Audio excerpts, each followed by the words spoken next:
Good morning! Ayan! Mainit ang panahon.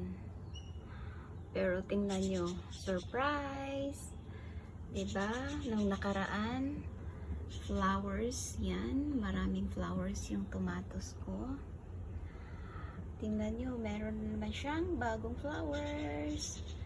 At saka charan!